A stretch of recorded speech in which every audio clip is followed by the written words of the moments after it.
V državi pripravljajo na nek kompetenčni okvir bralnih veščin.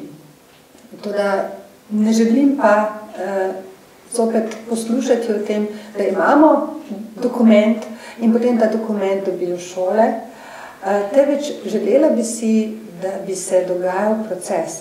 To pa pomeni, da je potrebno opazovati procese v šoli, kaj se dogaja, kako se te kompetence bralne pridobivajo. Bralne kompetence, slabše bralne kompetence seveda vplivajo tudi na to, da so vsi predmeti lahko slabši. Če je naravoslovje padlo, matematika padla tudi za nekaj točk, je tudi zaradi tega, ker so bralne kompetence naših otrok slabše. Pač ne znajo prebrati besedila. Torej, opazovanje pouka na velikem vzorcu, opazovanje študijskih programov, ki izobražujejo učitelje za to delo v šolah, to bi bilo nujno potrebno narediti.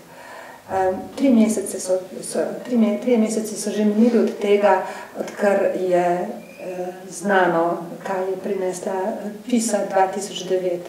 Do danes še nimamo akcije, vendar bi morala biti akcija sprožena že takoj po novem letu.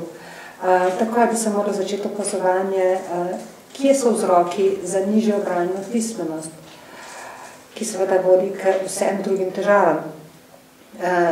Razlike med regijami, na to smo opozarjali že jeseni 2009.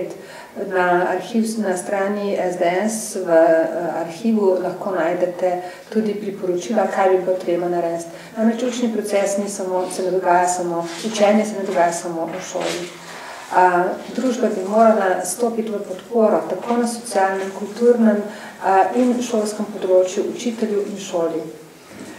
Kar zadeva majhne oddelke in pa podružnice, žalosti me, da OECD poročilo ugotavlja, da so podružnice neučinkovite, ker veliko stanejo.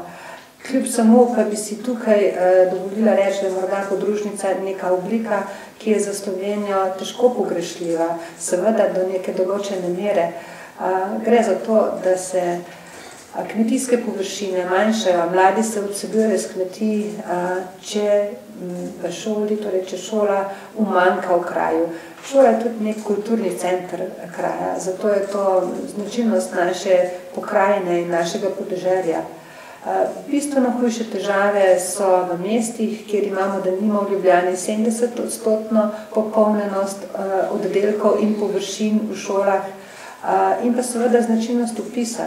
Če sodi šolski okoliš k šoli, potem šola zapolnjuje svoje oddelke in če pride 29. učenec noter pri normativu 28, potem nastaneta 2 oddelka, 15 in 14 otrok.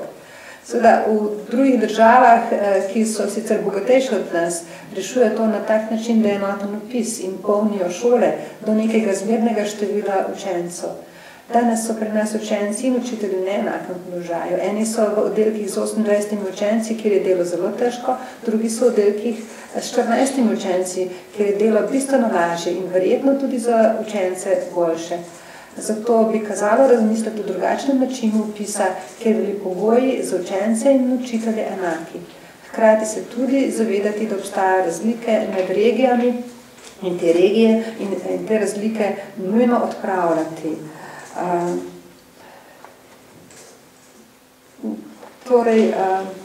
Potrebno bi bilo pa tudi pogledati digitalne pismenosti, učbenike in delovne zvezke. O tem je Zavod za šolstvo naredil pred leti raziskavo in ugotovil, da niso vsi naši delovni zvezki dobri. Pravzaprav so najboljši pri naravoslovju in to se tudi kaže pri pisi.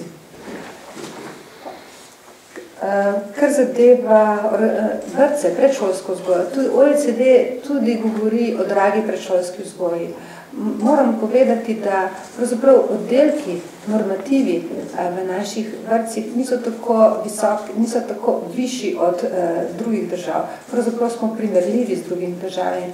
Pa zopet se pojavi enak problem. Nezapolnjenost, kompletna nezapolnjenost v oddelku. To naredi oddelek dražji in seveda organizacija, ki je neprimerna v vrtcu, tudi povzroča dražji vrtec. Premalo podeljenih koncesij.